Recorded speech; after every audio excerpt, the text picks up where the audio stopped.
नमस्ते, आप सबका स्वागत है आपकी 10वीं क्लास के चैप्टर 4 क्वाड्रेटिक इक्वेशंस द्विघात समीकरण में।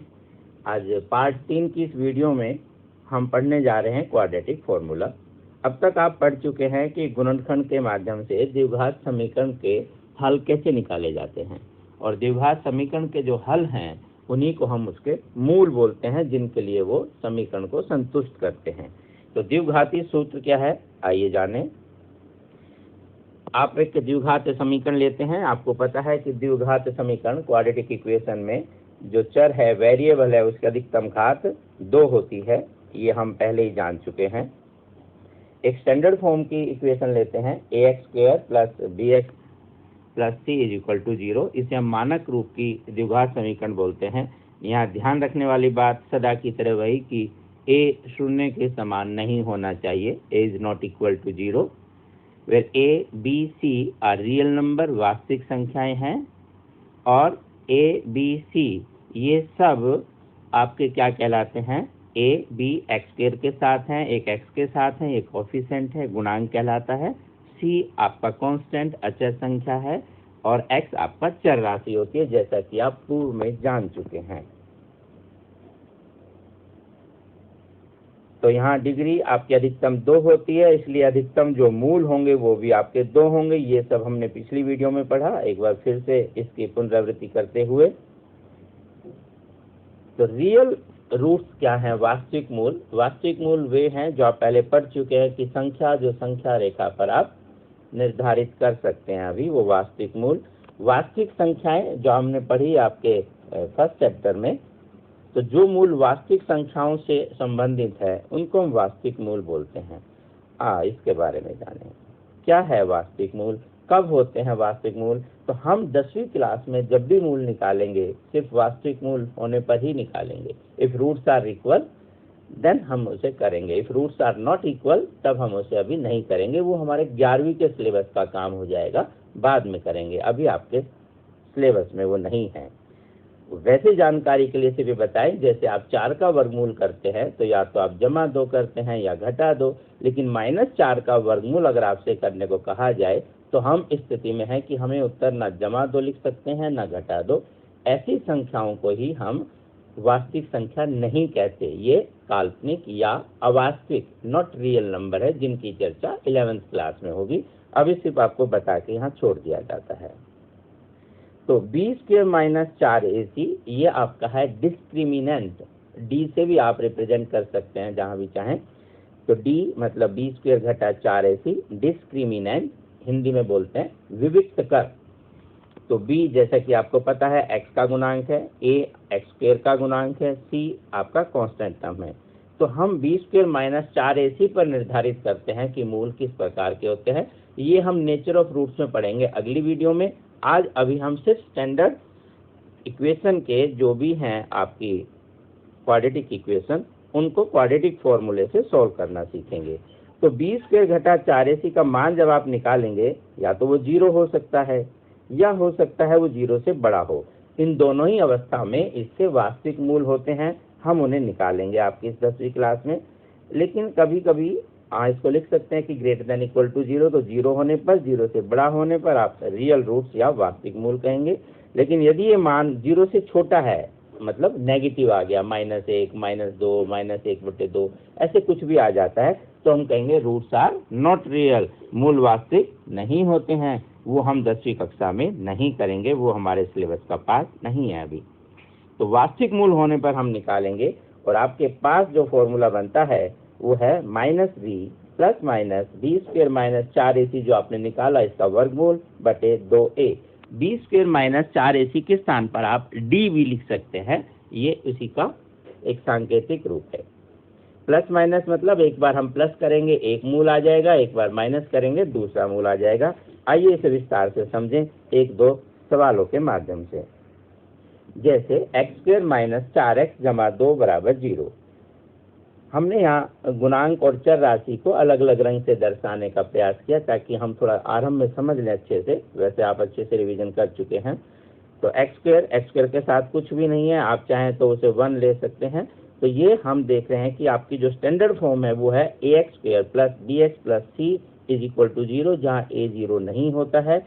हम इसे कंपेयर करते हैं तो a के स्थान पर 1 नजर आता है, b मतलब जो x के साथ गुना हो रहा है तो वो -4 हुआ, और c मतलब जो बिना x के है वो आपका c हो गया, जो बराबर के आपके लेफ्ट हैंड साइड में ही है भी है, ये स्टैंडर्ड फॉर्म से तुलना करने पर। तो when compare with standard form a is equal to 1, b is equal to -4, c is equal to 2 in this equation. तो यहाँ से हम देखा जो आपका ये कोफिशिएंट आप ध्यान रखेंगे, b की वैल्यू -4, फिर अलग अलग रंग से आपको दिखाई देते हैं, c इज इक्वल टू 2 यहाँ पहचान के लिए। अब आपको निकालना है b² - 4ac, ये फॉर्मूले के लिए। तो हम पहले इसको अलग से निकाल लेते हैं, इसी के बाद इसे सॉल्व करेंगे। तो -4 का वर्ग घटा 4 हमारे फॉर्मूले का हिस्सा है, a के स्थान पर 1, c के स्थान पर 2, तो b² - 4ac हो जाएगा 4 चौक 16 और -8, कितना हुआ 8 हो गया। This is the value of discriminant, विविक्त कर। तो इसका मतलब ये 0 से बड़ी वैल्यू है तो रूट्स रियल होंगे, वास्तविक मूल होंगे। अब उन्हें हम सोल्व करेंगे। Formula -b plus minus b² - 4ac under the square root और अपॉन 2a। तो वैल्यू पुट कर दीजिए, b के स्थान पर आप लिखेंगे -4, बिल्कुल। अब माइनस फॉर्मूले में है और b भी -4 है, अभी हम ऐसा लिख देते हैं, सोल्व करके आपका ये बाद में आ जाएगा। तो प्लस माइनस √8/2, तो ये माइनस माइनस आपका प्लस हो गया मल्टीप्लाई करते समय। 2 × 1 2 ही होता है, आप डायरेक्ट 2 भी लिख सकते हैं, ऐसा मल्टीप्लाई करके भी लिख सकते हैं। तो +4 प्लस माइनस √8 का मतलब 8 के जब हम फैक्टराइज करते हैं तो ये आता है 2 × 2 × 2। तो वर्गमूल निकालते समय जब पेयर बना के यहाँ करते हैं, आप जैसे पहले सीख चुके हैं, तो 2 बाहर आ जाता है और 2 वर्गमूल के अंदर रह जाता है। ऐसे हम पेयर बना के आप बाहर निकालते हैं। तो इसका मतलब ये हुआ +-2√2/2। सरल करने के लिए आप या तो ऊपर वाली संख्याओं में से 2 कॉमन निकालें, कॉमन मतलब भाग करना ही होता है, या आप इसे सेपरेटली ऐसे भी भाग कर सकते हैं, 4/2 जमा घटा 2 वर्गमूल 2/2। तो 4/2 प्लस माइनस 2√2। तो ये हल करने पर आपको मिलेगा 2 प्लस माइनस, ये 2 से 2 कैंसिल हो गया, √2। मतलब एक उत्तर होगा 2 + √2, दूसरा होगा 2 - √2। These are the roots of the above given quadratic equation. ये हमारी इस क्वाड्रेटिक इक्वेशन के मूल हैं। ठीक है, बहुत ही आसान है, बस आपको आराम से समझते हुए जाना और अभ्यास जरूर करना है। अभ्यास से आपके लिए काम और भी आसान हो जाएगा। आइए एक और सवाल देखते हैं। देखने में कई बार ये द्विघात समीकरण के रूप के नहीं होते, ये परिवर्तनीय हैं, रिड्यूस हो जाते हैं क्वाड्रेटिक इक्वेशन में। अभी साल 2020-21 के लिए जो आपका कोविड-19 के कारण सिलेबस रिड्यूस हुआ है, उसमें इस चैप्टर में वर्ड प्रॉब्लम मना की गई है रिड्यूस इक्वेशन पर। बाकी वर्ड प्रॉब्लम हम करेंगे और ये सवाल भी रिड्यूस इक्वेशन वाले करेंगे जो रिड्यूस टू क्वाड्रेटिक इक्वेशन की फॉर्म में हो, जिन्हें बनाया जा सकता है। हाँ, इसकी वर्ड प्रॉब्लम के लिए मना किया सीबीएसई ने, सिर्फ 2020-21 के लिए। अभी बाकी और कुछ चेंजेस होते हैं तो समय आने पर आपको फिर पता लग जाएगा। यहाँ एक टेक्निकल पॉइंट लिखा होता है कि x is not equal to 1 और नॉट इक्वल टू -2। इसका अर्थ ये हुआ कि जब हम x को 1 लिखते हैं तो पहले वाले पद में, फर्स्ट टर्म में, तो 1/0 हो जाएगा, जो कि नॉट डिफाइंड, अपरिभाषित होता है। जब परिभाषित नहीं होगा तो आप हल कैसे करेंगे? तो ये तकनीकी रूप से लिखा होता है, इससे सवाल पर ज़्यादा फर्क आपके लिए नहीं होता। आप सिर्फ सवाल पर नज़र रखें, ये सवाल में लिखा ही होता है तकनीकी रूप से। तो आप यहाँ जैसे क्रॉस मल्टीप्लाई करते हैं या कहें एलसीएम ले, तो ये आपका वही x + 2 को 1 से मल्टीप्लाई करेंगे तो x + 2 आ गया, और x - 1 को भी इधर 1 से मल्टीप्लाई करेंगे, x - 1। उधर आपके पास 3 है, लेकिन उससे पहले एलसीएम जैसे आप लेते हैं, नीचे क्या है, क्योंकि ये अलग अलग टर्म है इसलिए ऐसे कैसा मल्टीप्लाई लिख देंगे, वही इनका एलसीएम होगा। तो ये सरल रूप आप इस तरह से ऐसा कर सकते हैं। हल करने पर आपको मिला उधर 2x + 1 और इधर x²। इसे आप सोल्व करें पूरा, उधर तो कुछ नहीं, अभी 1 आप ऐसे लिख देंगे, उसको आप मल्टीप्लाई करें 3 के साथ, उधर ही ले जाके लिख लेते हैं। तो 3 गुना ये x की 2 और ये आगे एक जमा 2x और घटा x, पूरा सोल्व कर लेते हैं। आपसे ऐसी कोई अपेक्षा नहीं होती आप इसे हल करके भी सीधा लिख सकते हैं, आपको पूरे नंबर मिलते हैं। अभी समझाने के लिए पूरा हल करके लिख रहे हैं। तो 2x + 1 = 3x² + x - 2 के साथ पूरे के साथ 3 है। इसे और थोड़ा सा सरल करें तो 2x + 1 = 3x² + 3x - 6 होगा। ये हम अभी क्वाड्रेटिक इक्वेशन बनाई, आप इसे हल भी कर सकते हैं। थोड़ा और सरलीकरण करें तो 3x² + x - 7 = 0। ये फाइनली आपकी इक्वेशन बनी क्वाड्रेटिक इक्वेशन, जिसको ax² + bx + c से कंपेयर करते हैं तो a की वैल्यू 3 होगी, b यहाँ पर कुछ नहीं है तो मतलब 1 तो आप लिखेंगे ही, और c - 7। तो सबसे पहले जब भी हम सवाल हल करें हमें देखना है क्या इसके मूल वास्तविक हैं, whether the roots are real और नॉट। तो उसे निकालेंगे b² - 4ac। तो b² मतलब यहाँ 1² - 4 × 3 × -7, यह हो गया आपका 85। यस, 85 तो 0 से बड़ा होता है, इसका मतलब ये 0 से बड़ा है तो रूट्स आपके रियल है, मूल वास्तविक होंगे। अब हम इसकी वैल्यू निकालेंगे। फॉर्मूले को बार बार लिख लेते हैं। आप दिन में 5-10 भी सवाल करेंगे और फॉर्मूला बार बार लिखेंगे तो आपको याद भी हो जाएगा। तो -b ± b² - 4ac / 2a। b² - 4ac को आप शॉर्ट रूप में d फॉर डेली भी लिख सकते हैं। तो -1 ± √85/2 3 6, और इसके बाद वैल्यू आई आपकी -1, एक बार आप प्लस करेंगे √85 को, एक बार माइनस करेंगे। तो इस प्रकार दोनों मूल आपको मिल जाएंगे। इससे ज़्यादा और सरल नहीं होता, आप यहीं छोड़ सकते हैं। ये हुए आपके इस क्वाड्रेटिक इक्वेशन के रूट्स।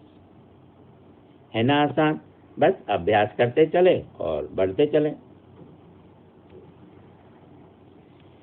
एक और सवाल लेते हैं, अभ्यास करें थोड़ा सा। x - 1/x + 2 + x - 3/x - 2 = 11/8। Same question है, फिर से वही क्रॉस मल्टीप्लाई आप करने से एलसीएम की तरह ले पाएंगे। तो x - 1 x - 2 इसको मल्टीप्लाई करें, x + 2 को x - 3 से मल्टीप्लाई करें, और नीचे जो नीचे वाले दोनों x + 2 और x - 2 है इनकी मल्टीप्लीकेशन लिख देते हैं। तो लेफ्ट हैंड साइड हमारी यहाँ सॉल्व हो गई, राइट हैंड साइड में आपका 11/8 एज इट इज है।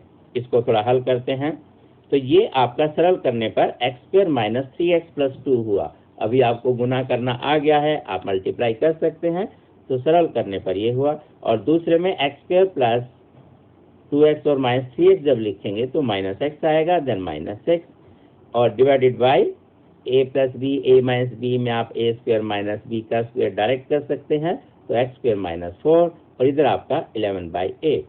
अब फिर से आप x² - 4 को 11 से मल्टीप्लाई करें और इधर वाली संख्या को 8 से मल्टीप्लाई करें तो आपको और सरल मिलेगा। उससे पहले आप उसे थोड़ा सिंप्लीफाई लिख सकते हैं। वो 2x² - 4x और -4 है, नीचे आपका x² - 4 है, जिसे हम 11/8 के इक्वल रख रहे हैं। मल्टीप्लाई करने के बाद ये मिलेगा 16x² - 32x - 32, और इधर 11x² - 44। अब इसे आप लेफ्ट साइड कहीं भी, राइट साइड छोटे बड़ी तरफ करते ट्रांसपोज करें, ले जाएं सबको एक तरफ, दूसरी तरफ आप 0 लिख देंगे, और सरल करने पर मिलेगा 5x² - 32x + 12। आपको पता ही है कि अगर 11x² को उधर से इधर लाएंगे तो माइनस का, और -44 प्लस का हो जाएगा।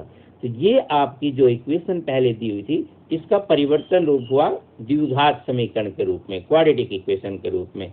सिर्फ अगर पूछा जाए कि क्वाड्रेटिक इक्वेशन बनाओ, कभी कभी हो सकता है कोई छोटा सवाल ऐसा है, तो यहीं छोड़ देंगे। वो कहे इसके मूल बताओ वास्तविक हैं या नहीं, तो हम ज्ञात करेंगे b² - 4ac। वो कहेगा मूल ज्ञात कीजिए, फाइंड द रूट्स, तो आप फिर सवाल को पूरा करेंगे।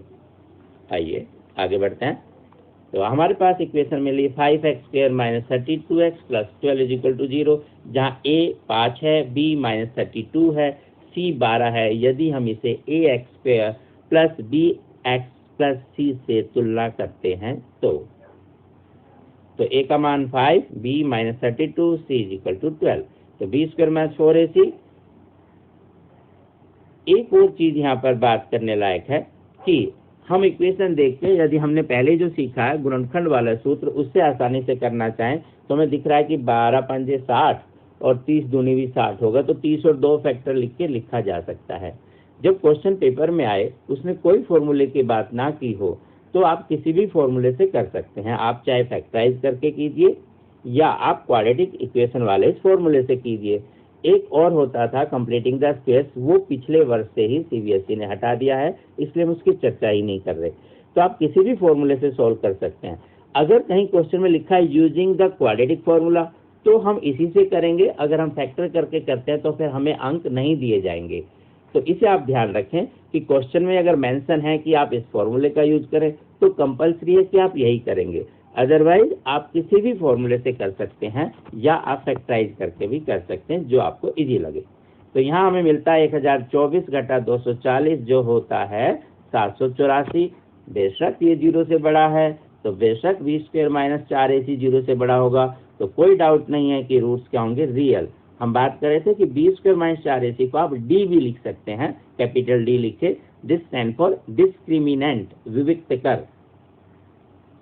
कई बार सिर्फ ये भी पूछा जाता है कि फाइंड द डिस्क्रिमिनेंट, तो आप खाली d मतलब b² - 4ac निकाल कर छोड़ सकते हैं।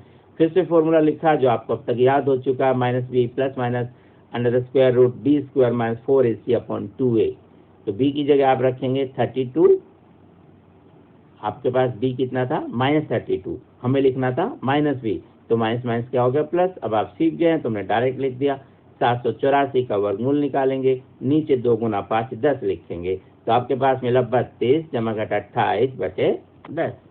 ठीक है, तो एक बार आप 32 के साथ 28 को प्लस कीजिए, एक बार 28 माइनस कीजिए, तो उत्तर मिलता है 60/10 6, और 32 में से 28 क्या 4/10, जिसको आप सोल्व करके लिखेंगे 2/5।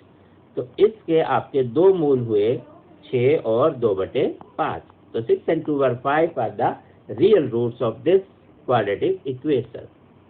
है ना बहुत ही सरल। आप अच्छे से इसे करते रहें, बस बार बार अभ्यास करें। कोई बात नहीं समझ में आती है, वीडियो को फिर से रिपीट करके देखिए।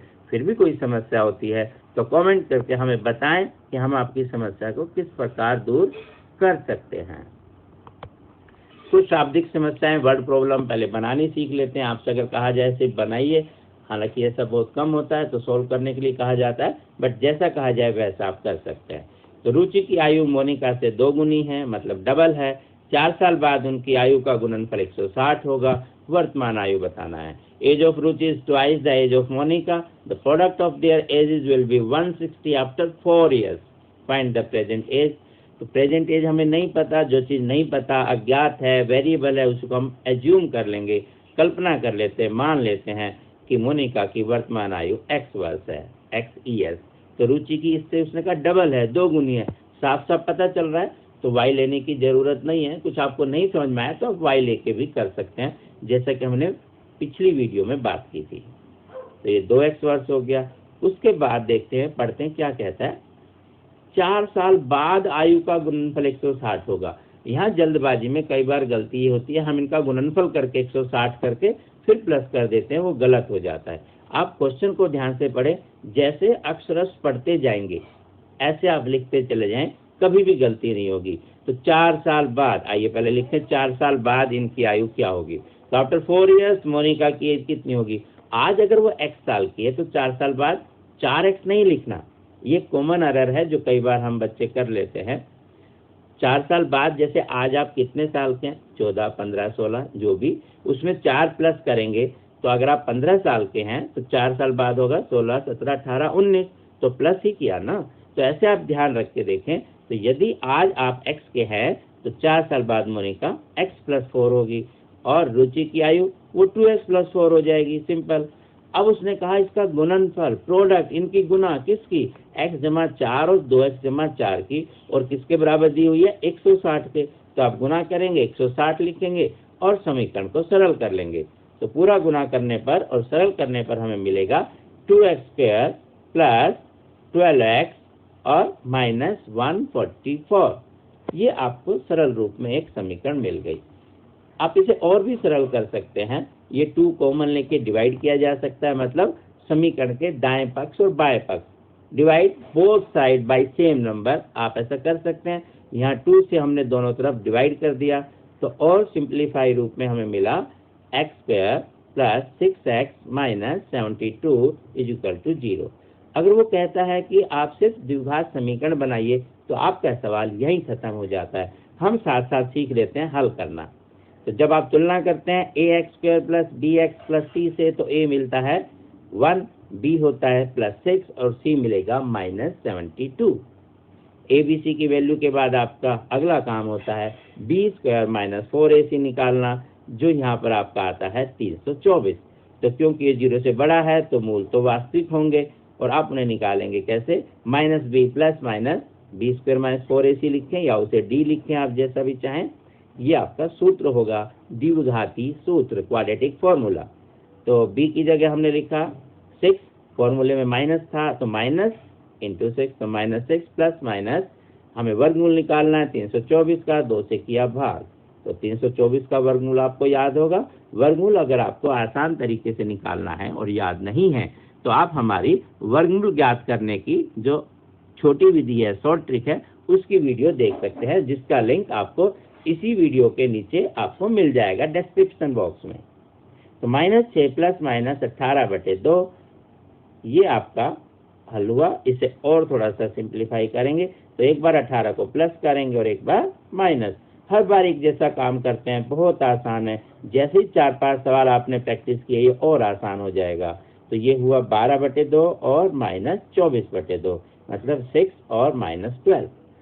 अब जब हम इक्वेशन में रूट्स निकालते हैं तो हमने कहा अधिकतम 2 मूल हो सकते हैं, तो वो एक 6 हो सकता है, दूसरा -12। लेकिन यहाँ पर वर्तमान में जो आपके पास समस्या है वो हमने x क्या माना था, ये x की वैल्यू है 6, x = 6 हो गया, x = -12, जो आप फैक्टराइज करके भी आराम से कर सकते थे। जरूरी नहीं है कि इसी फॉर्मूले से करें, क्योंकि इस सवाल में जब इक्वेशन बनी, जब आपने देखा कि ये जो इक्वेशन थी इसे अगर हम चाहते 1x² = 6x - 72, तो उससे भी आसानी से होता, 12 × 6 72 और 12 में से 6 गया 6 हो जाता, तो फटाफट फैक्टराइज से भी कर सकते थे। लेकिन कोई बात नहीं, अभी हमें इसी फॉर्मूले से कर लिया, हम इसी का अभ्यास कर रहे थे। तो यहाँ 2 मूल तो हो सकते हैं, बट ये अधिकतम है, जरूरी नहीं कि दोनों उत्तर हो, क्योंकि आयु तो माइनस में होती नहीं है। तो इस -12 को हम नेग्लेक्ट कर देंगे, रिजेक्ट कर देंगे, क्योंकि आयु age can not be negative. तो हमारे पास जो x = 6 था, तो हम लिखेंगे मोनिका की वर्तमान आयु 6 वर्ष, तो 6 ईयर्स हो गई।